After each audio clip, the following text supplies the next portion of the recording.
July 10న Telangana మంత్రివర్గ సమావేశం. Digital రూపంలోకి కేబినెట్ ఫైల్స్. కొత్త సంస్కరణల దిశగా ప్రభుత్వం. కదిరిలో మన ఇంటికి మన ఎమ్మెల్యే కార్యక్రమం. పాల్గొన్న ఎమ్మెల్యే వెంకట ప్రసాద్ ఇంటింటికి వెళ్లి సమస్యలపై ఆరా. కడప జిల్లా బైనపల్లిలో ఉద్రిక్తత. చెరువుల్ని ఆక్రమించే నిర్మాణాలు. వైసీపీ నేత గెస్ట్ హౌస్ కూల్చిన అధికారులు.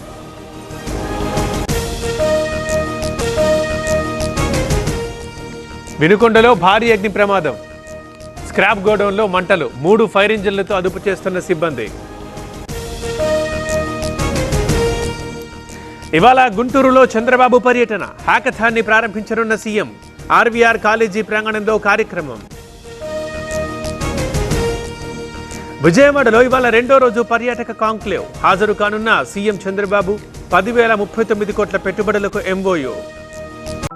ఈ happy fathers to be day సందర్భంగా తండ్రి అయ్యే దిశగా అడుగులు వేయండి. OSS fertility in the good hands of science. యువత గంజాయిని విడిచిపెట్టాలి. నషాముక్త భారత్ అధ్యయన్. అరకులో పిలుపునిచ్చిన రామ్దేవ్ బాబా. తిరుమలలో కొనసాగుతోన్న భక్తుల రద్దీ.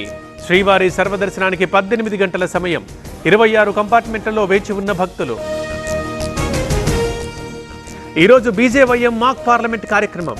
నాచారం ఢిల్లీ పబ్లిక్ స్కూల్ వేదికగా ప్రోగ్రాం. ఎమర్జెన్సీకి 50 ఏళ్లు అన్న అంశంపై చర్చ.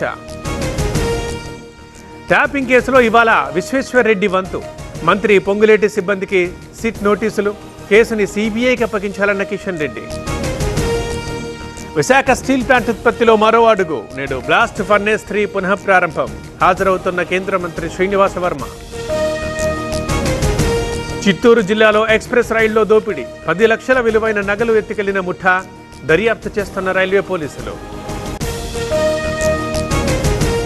జూరాల ప్రాజెక్టుకి భారీ వరద. 12 గేట్లెత్తి దిగువకు నీరు విడుదల. జల విద్యుత్ కేంద్రాల్లో కొనసాగుతున్న ఉత్పత్తి. శ్రీశైలం జలాశయానికి వరద. ఇన్ఫ్లో 1,1459 క్యూసెక్కులు. ప్రస్తుత నీటి మట్టం 864 అడుగులు. పూరీ జగన్నాథుడి రథయాత్రకు సర్వం సిద్ధం. భక్తులతో కిక్కిరిసిన ఆలయ ప్రాంగణం.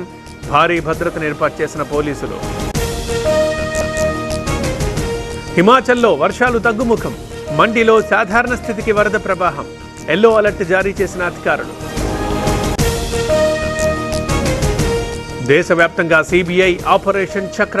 సైబర్ మోసాలపై 42 ప్రాంతాల్లో సోదాలు. 9 మంది అరెస్ట్. విశ్వకర్మ సమాజ ప్రతినిధులతో రాహుల్ భేటీ. కులగణనతో వాస్తవ పరిస్థితులు తెలుస్తాయన్న నేత. బీసీల తరఫున పోరాడతామని భరోసా.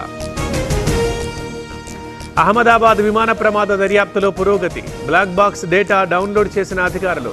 ఏఏఐబి ల్యాబ్లో డేటా విశ్లేషణ. అమర్నాథ్ యాత్రపై దాడికి ఉగ్రవాదుల కుట్ర. ఉధంపూర్ ఫారెస్ట్లో నక్కిన ఉగ్రవాదులు. ఒక ఉగ్రవాది హతం. మరో 3 కోసం గాలింపు.